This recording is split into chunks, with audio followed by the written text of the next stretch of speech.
Good morning, I'm Michelle from Stokes Nature Center. Thank you for joining us this morning for Canyon Conversations.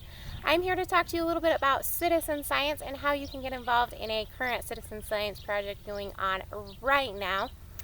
Be sure to follow us on Facebook and check out our website at logannature.org. There's a lot going on in the Valley for nature lovers this weekend and that are safe socially distancing activities. If you want to drop by Zuta today, right now, from 10 until noon and 1 to 3, they have their animal parade going on, so you can drive by in the parking lot, see some animals, and we will be there from some folks from Stokes selling monarch seed bombs. So those are some things that you can make that hold seeds. You throw them out and they grow milkweed for monarch butterflies and some of our other pollinators.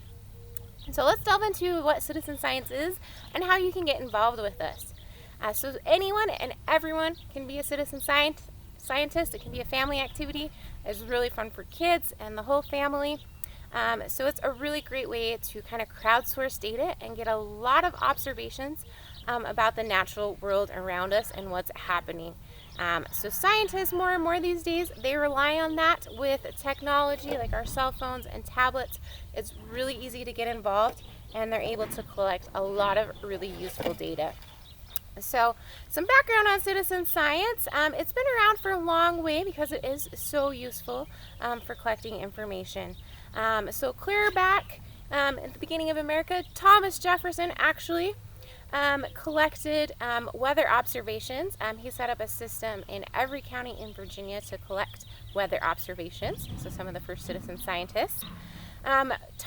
Theodore Roosevelt, one of our presidents, he actually kept his own personal observations of birds on the White House grounds. So there's a long history of citizen science in our country.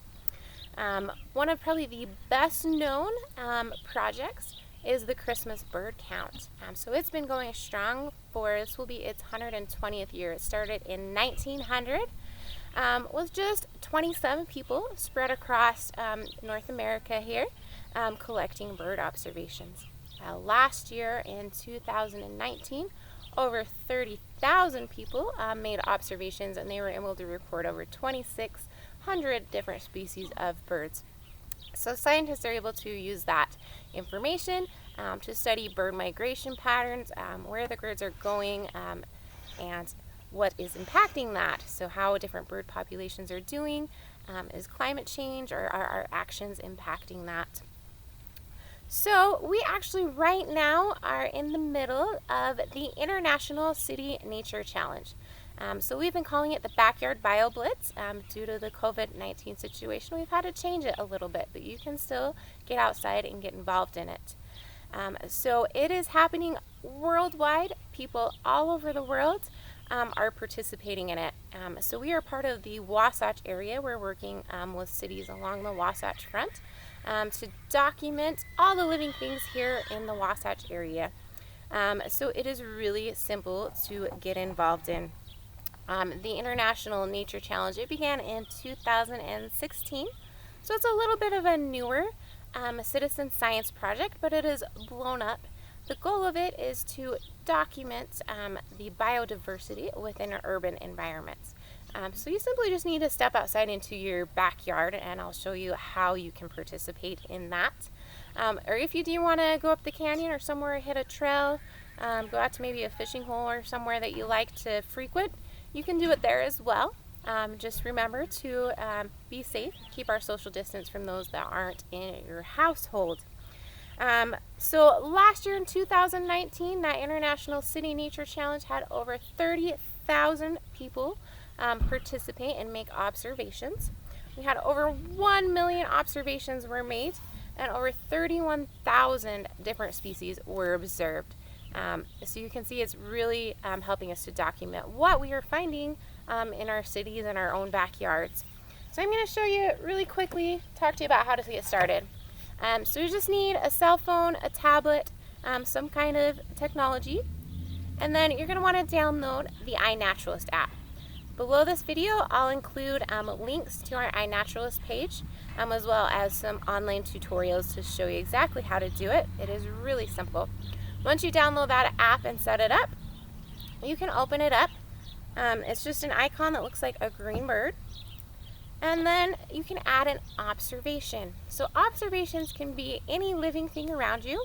It can be plants, it can be birds, it can be insects or animals, or it can even be signs of living things, like if you find maybe a good track in some mud, or a bird nest, or some scat, or things you might not think about, lichen growing on a tree, funguses, moss. All of these can be documented and recorded as part of this challenge. So once you pull that up on your phone, there'll be a green arrow in the right hand corner. You'll just click that and it will let you add an observation. And it'll give you the option to take a picture directly there. Or you might not have data. Maybe you see something really cool and you're up the canyon, you take a photo of it, but you don't have data or Wi-Fi to get on the app. You can actually upload photos from your camera, so you don't have to do it immediately. So I actually kind of dug around under some of the rocks here and found some little insects. So I have a little centipede in here, and I took a picture of him earlier, and then I'll just go ahead and submit that. And if you can put a name on it. You don't have to know exactly what species it is. You can just put bird or insect, and then it will come up with some suggestions. Alright, so this shows me a list of visually similar things that look like the photo that I submitted, and I'm going to scroll through and see. So looking at the centipede I found and the various pictures, I think it's a brown centipede. So we'll just click brown centipede, go ahead and submit that, and we've just made our first observation on iNaturalist. So think about when you're looking, remember to look under rocks or logs. Those are a really good place to find insects like millipedes, centipedes, pillbugs.